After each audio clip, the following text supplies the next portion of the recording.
Distinguished Mr. President, ladies and gentlemen, a few days ago, within this building, the forum entitled the Summit of the Future took place. Russia showed understanding to the Secretary-General's idea to convene that summit, since the crisis of our organization is growing worse and something needs to be done about that. And we were involved honestly in the preparations for the summit, although quite frankly we didn't have any particular illusions about it. In the contemporary history of the UN, there have been many ambitious events that concluded with loud declarations that were quickly forgotten about. For example, in 2000, the Millennium Summit declared the task of freeing peoples from the scourge of war.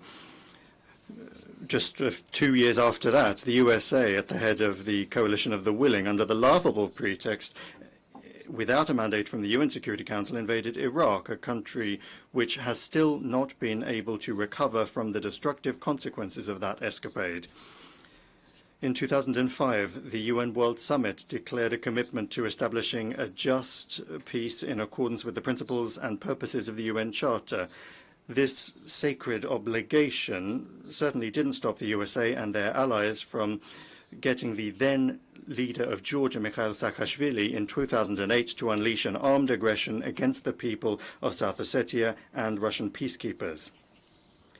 And a further 3 years after that, NATO organized the military intervention in Libya, destroying its statehood and undermining the stability of neighboring countries.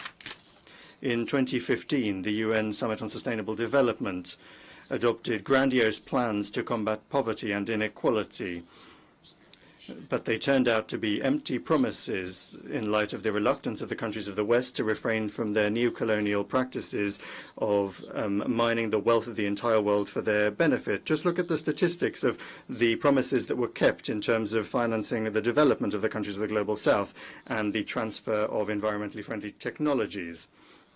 Just like Kofi Annan and Ban Ki-moon in the past, the current Secretary-General advanced his own initiative under the slogan of rebooting global cooperation.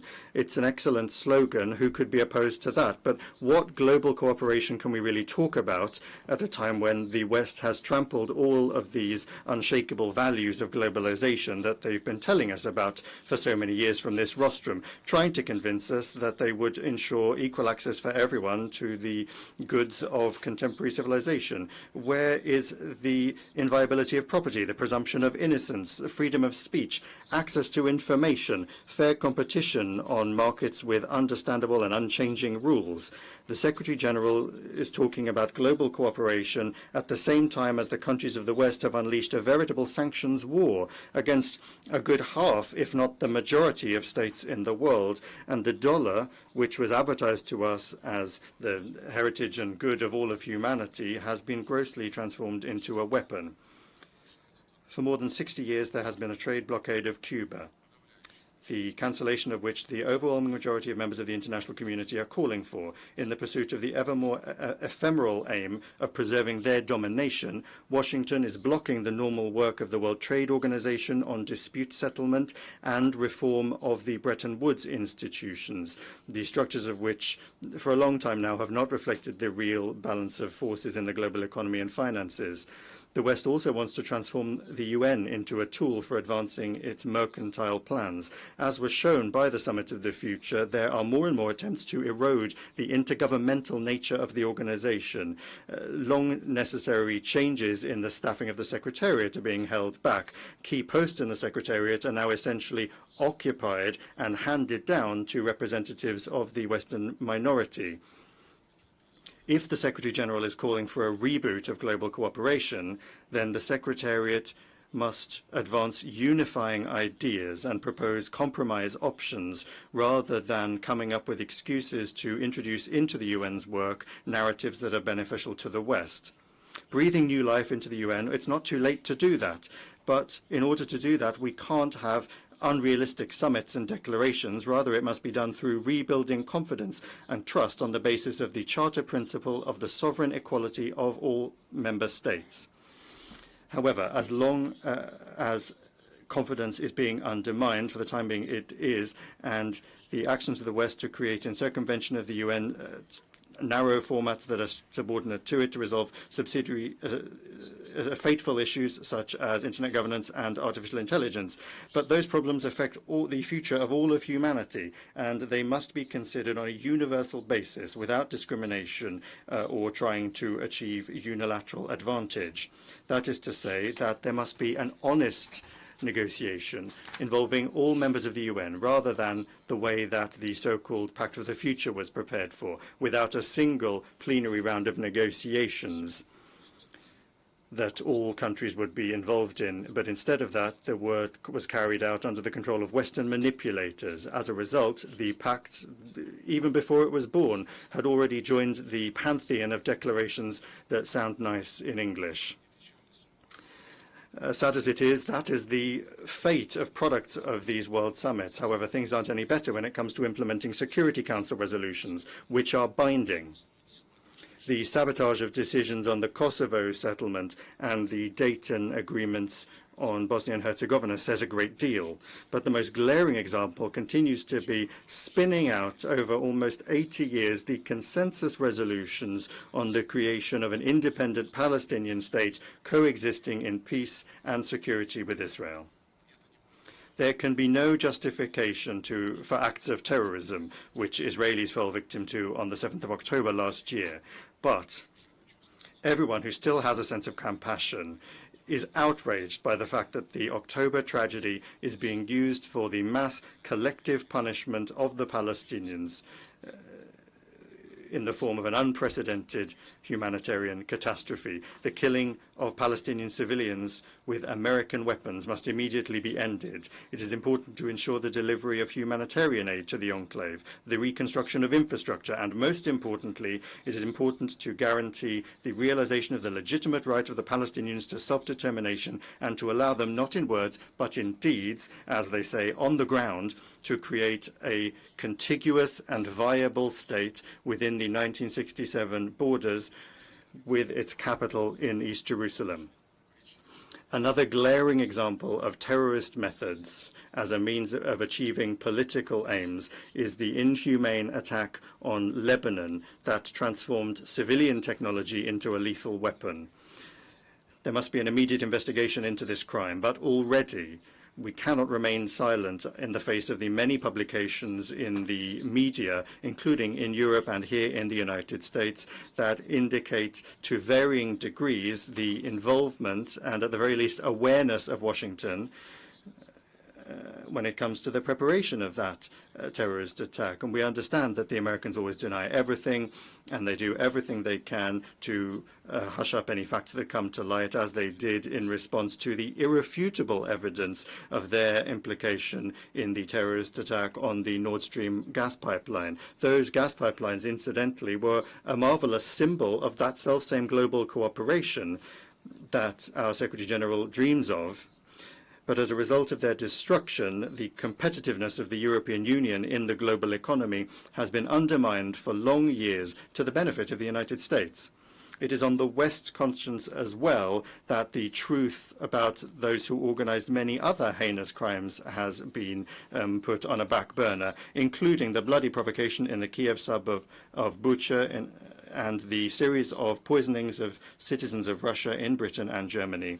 The UN Secretariat cannot remain separate from efforts to establish the truth in situations that directly impact global security, and in doing so is obliged to strictly observe Article 100 of the UN Charter, to act impartially and to avoid the temptation to play into the hands of individual states, particularly those that are actively calling not for cooperation, but to divide the world into the flowering garden and the jungle, or to those sitting around the table of democracy and those that are on the menu.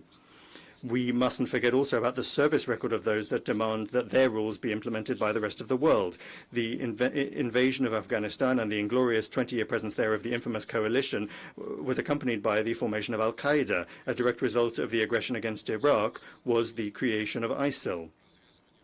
Unleashing the war in Syria gave rise to Jabhat al-Nusra, which is now Hayat Tahrir al-Sham, and the destruction of Libya opened the floodgates for the permeation of terrorism into the Sahara-Sahel region and for the flow of millions of illegal migrants to Europe. We call upon all of those that are thinking about the future of their peoples and countries to be very wary of any new escapades by those who invented these rules.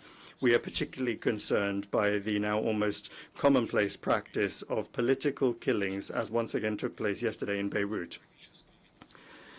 The tragic and unacceptable turn of events in the Arab-Israeli conflict in Yemen, in the Red Sea Basin, in the Gulf of Aden, Sudan, and other hotspots in Africa reflects an indisputable fact. Security can either be equal and indivisible for all, or it won't be for anyone.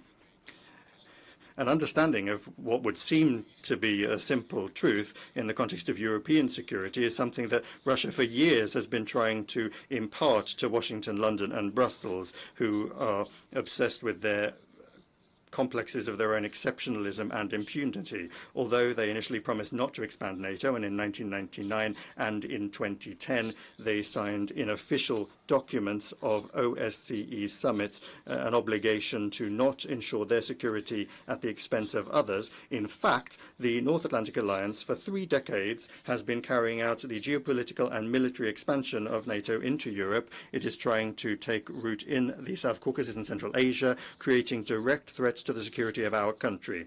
And now the same is happening in the Asia-Pacific region, where NATO infrastructure is creeping in and to contain or deter China and Russia. Narrow military political blocs are being created that undermine the inclusive security architecture under the ASEAN umbrella.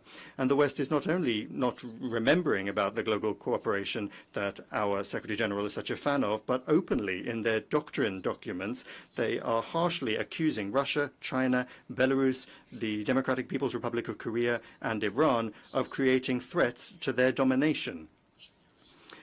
In respect of Russia, they have declared the aim of dealing it a strategic defeat, almost just like London and Washington planned in May 1945, with the development, even before the end of the Second World War, of an operation entitled Operation Unthinkable to destroy the USSR.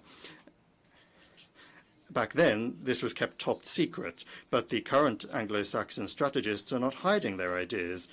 For now, they do, it's true, hope to defeat Russia using the illegitimate neo-Nazi Kiev regime, but they're already preparing Europe for it to also throw itself into this suicidal escapade. I'm not going to talk here about the senselessness and the danger of the very idea of trying to fight to victory with a nuclear power, which is what Russia is. Equally senseless are the Western backers of Kiev swearing that there is no alternative to negotiations based on the infamous peace formula. They are defending this doomed ultimatum by shamelessly invoking the UN Charter, demanding the territorial integrity of Ukraine be ensured. And I would like to recall, in particular, I'd like to remind the colleagues in the Secretariat that the Charter isn't just about territorial integrity. Charter 1 of the Charter declares the obligation to respect the principles of the equality and self-determination of peoples, and that served as the international legal basis for the process of decolonization, which incidentally still needs to be completed, however much the French, the British, and other former colonial countries may resist. In 1970, the General Assembly unanimously decided in its declaration that everyone must observe the territorial integrity of those states whose governments respect the rights of peoples to self-determination, and on that basis provide the entire population living on that territory. And I underscore that this was a unanimous decision of the UN General Assembly following long years of difficult discussions. There's no need to prove that Ukrainian neo-Nazis, having seized power in Kiev as a result of the US and Allies-supported bloody coup d'etat in February 2014, didn't and are not still representing the Russian population of Crimea, Donbass, and Novorossiya. The Western leaders, doing anything they can to talk about human rights, are in a very telling way staying silent about these rights when it comes to the racist actions of their clients in Kiev. In the light of this forgetfulness, I'll remind you about another requirement, again, in Article 1 of the UN Charter, the requirement to respect the rights and fundamental freedoms of any person regardless of race, sex, language, and religion. The rights of Russians and those that feel that they are part of Russian culture following the coup d'etat in Kiev have methodically been exterminated. The Russian language in Ukraine is banned by law in all areas, in education, the media, art, culture, and even in day-to-day life. Recently, another law was adopted banning the canonical Ukrainian Orthodox Church. These are gross violations of the rights of Russians enshrined in the UN Charter, and they bring with them threats to the security of Russia and all of Europe, stemming from the Kiev regime and those that are dragging it into NATO. And all of these are the root causes of the current Ukrainian crisis. It is to address these that is the aim of the special military operation that Russia is carrying out to defend its security and the current, present and future of the people on their native lands.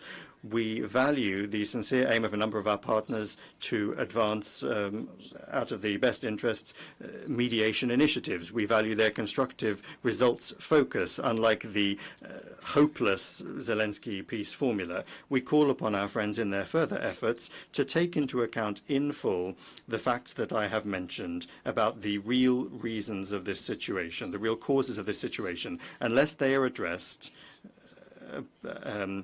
a just UN Charter-based peace will not be possible. A realistic settlement plan was outlined by President Putin on the 14th of June, when once again, convincingly, he demonstrated Russia's goodwill when it comes to achieving negotiated agreements, the prospect for which were thrown out by Kiev and its backers as a result of the coup d'etat in 2014. The disruption of the Minsk agreements in 2015 and the Istanbul agreements of 2022. The unprecedented level of arrogance and aggressiveness of Western politicians against Russia simply not only nullifies the Secretary General's idea of global cooperation, but it is increasingly also blocking the functioning of the entire system of global governance, including the Security Council. That's not something we chose, and we're not responsible for the consequences of this dangerous course. However, if the West doesn't stop, there will be serious costs that will be felt by everyone.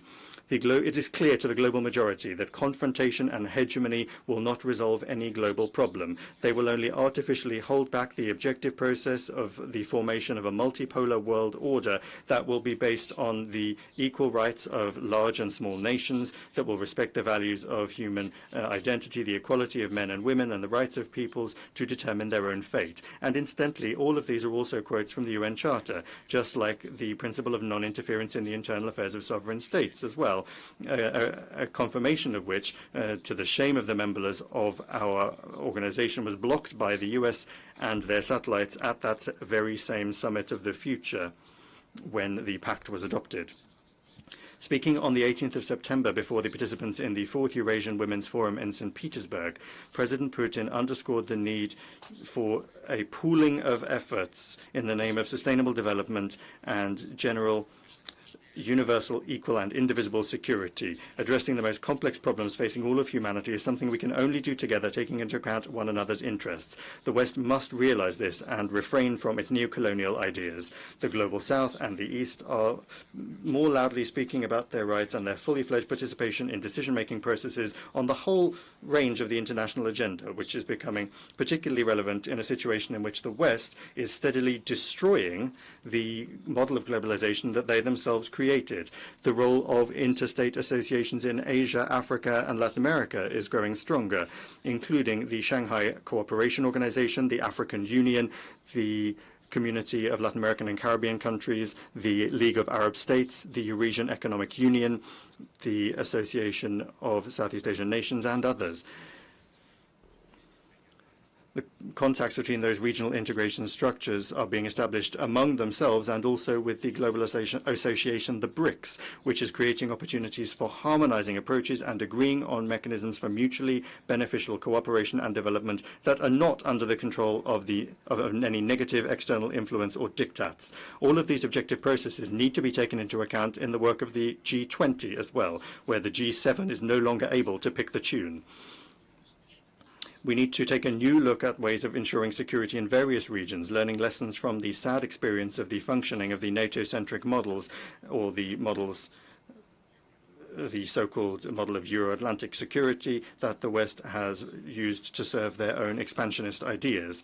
Russia advanced the initiative of forming an inclusive architecture of equal and indivisible security in Eurasia, which, and I wish to underscore this, is open for all states and organizations on our shared continent.